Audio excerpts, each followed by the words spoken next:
Russell viper আতঙ্কে গোটা বাংলাদেশের মানুষ আতঙ্কিত।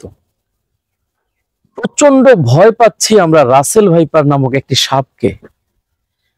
কোরআন সুন্নাহর আলোকে আসলে একটি সাপকে এতটুকু ভয় পাওয়া কি যৌক্তিক? না। কোরআন সুন্নাহ অনুযায়ী যদি আমরা চলে থাকি, আল্লাহ সুবহানাহু ওয়া তাআলাকে যদি আমরা ভয় পেয়ে থাকি, তাহলে রাসেল ভাইপারকে আমরা ভয় পাওয়ার কথা ছিল না। রাসেল ভাইপার আল্লাহ সুবহানাহু ওয়া তাআলার সৃষ্টি একটি সাপ মাত্র। আমরা মাঝে মাঝে এক একটি বিষয়কে কেন্দ্র করে আমাদের ঈমান হারাতে বসি। আমরা ভয় পাবো শুধু আমাদের সৃষ্টিকর্তা আল্লাহ সুবহানাহু ওয়া তাআলাকে।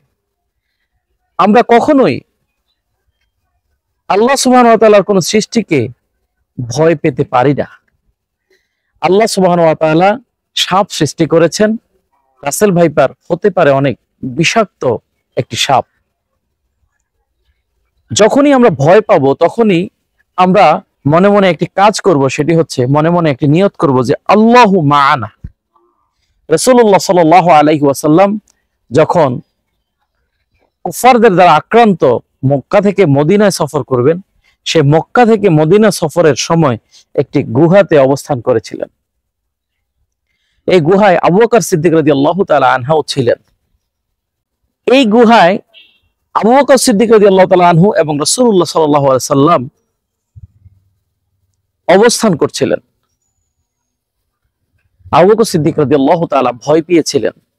রাসূলুল্লাহ সাল্লাল্লাহু আলাইহি সাল্লাম শিখিয়েছিলেন আল্লাহু মাআনা, আল্লাহ রাব্বুল আলামিন আমাদের সাথে আছেন।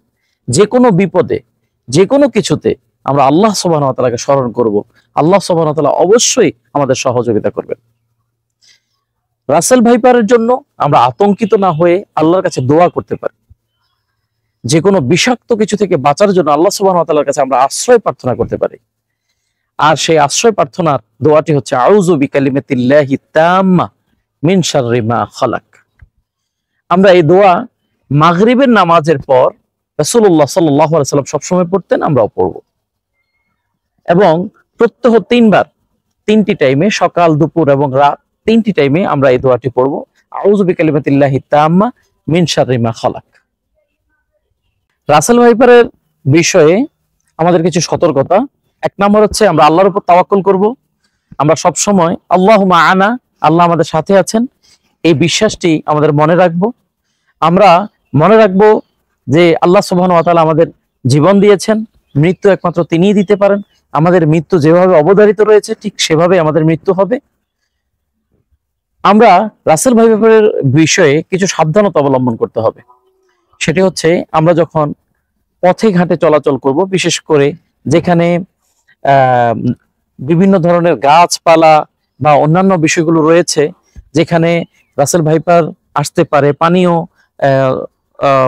বিভিন্ন নদী বা খাল, বিল, এসব জায়গাগুলোতে আমরা শুনতে পাচ্ছি যে রাসেল ভাইপার সাপটি বেশি পাওয়া যায় বা বেশি দেখা যায়। তো সেই ক্ষেত্রে আমরা সাপকে বিরক্ত করব না।